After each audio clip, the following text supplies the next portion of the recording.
మీ family background గురించి చెప్పండి ఇంద్రజ. మీ mother, father. అంటే నాన్న, అమ్మ, నేను పెద్దాన్ని, అంటే I'm the eldest and I have 2 younger sisters. Is that what my family is. Okay.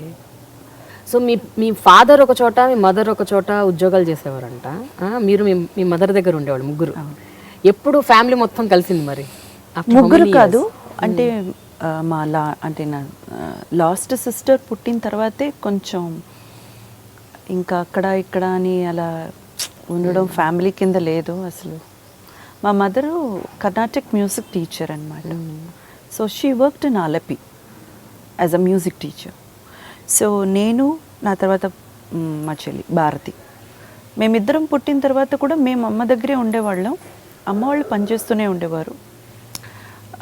అంటే బిగ్ లీవ్స్ వస్తాయి కదా జూన్లో, జూన్.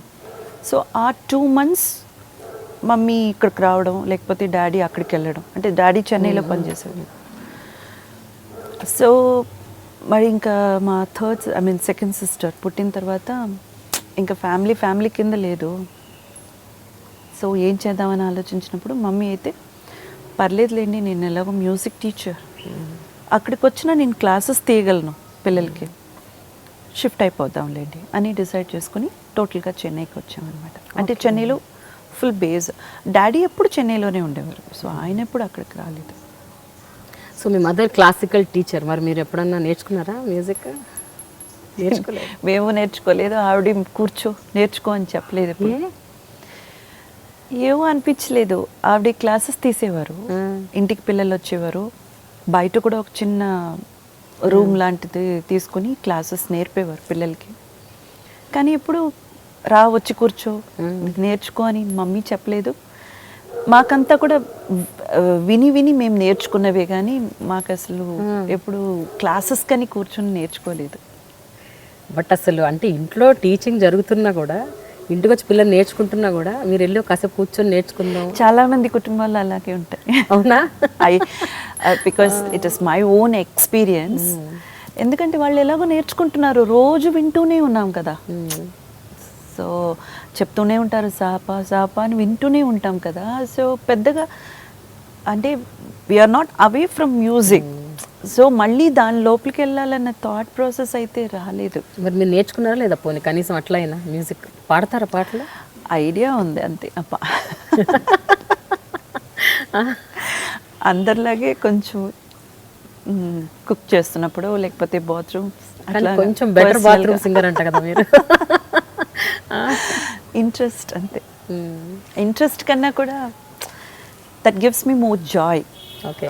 ఒక నాకంటూ పెద్దగా హాబీస్ ఏం లేవు, ఒక బుక్ చదవడం తప్ప.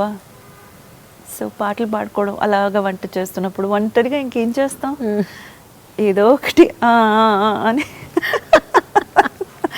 Okay, good. సో మరి మీరు నటించిన సినిమాలో పాటలు ఏమైనా మీకు గుర్తున్నాయా లేవా? పాటలని గుర్తుంటాయి కానీ మరీ అంత ఫుల్గా సాంగ్స్ అని గుర్తులేవు. మొత్తం లేకపోయినా కనీసం ఒక 4 లైన్లు అట్లా పాటలు గుర్తున్నాయా మీరు నటించుంటాయి? ఏం పాటలు గుర్తున్నాయి? చాలా ఉన్నాయి. ఎంలీలా, ఆ తర్వాత అమ్మ దొంగ, సొగసు చూడతారమ్మా, ఆ తర్వాత పెద్దన్నయ్య, చాలా ఉన్నాయి. ఇంకా అంటే వదిలేసినవి కూడా చాలా ఉంటాయి. జగపతి బాబు గారి మూవీ ఒక చిన్న మాట, ఇలా. అంటే నాకు సారీ, మంచి పాటలు మర్చిపోతున్నాను, అంటే గుర్తులేదు. చాలా పాటలు గుర్తున్నాయి, ఎందుకంటే వీటిలన్నిటిలో చాలా మంచి సాంగ్స్ పడ్డాయి నాకు. అవును, మంచి మెలడీస్ చాలా కదా. ఒక పాట పాడండి. భలే. ఏదో ఒక 4 లైన్లు. అసలు జస్ట్ మీరు క్లాసికల్ ఫ్యామిలీ నుంచి వచ్చారు, మీకు పాటలు రావంటే అసలు ఒప్పుకో. పాటలు రావని చెప్పట్లేదు, కానీ లిసన్ టు జీను ప్యాంటు చూసి చిన్న, అది అసలు ఇంకా ఆల్ టైమ్ ఫేవరెట్, అసలు block buster song. I know but I'm sure you remember. I remember but not so అంత ఫుల్ ఫ్లెష్డ్గా లిరిక్స్ హమ్ చేయడానికి అయితే ఓకే, కానీ లెట్ us try. అయ్యో, ఒక 4 లైన్లు. Later I'm not ready. ఇప్పుడు now you're not ready, maybe after 1 hour we'll do.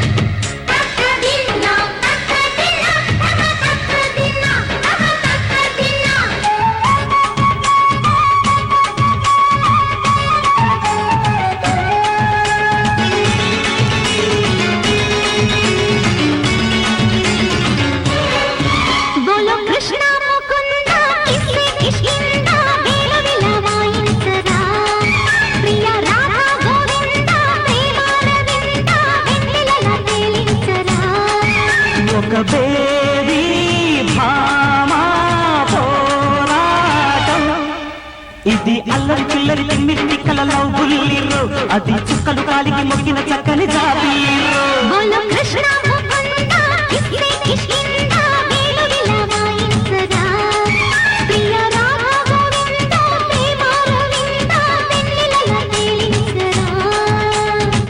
Okay Indraja, For more videos, subscribe to iDream Media.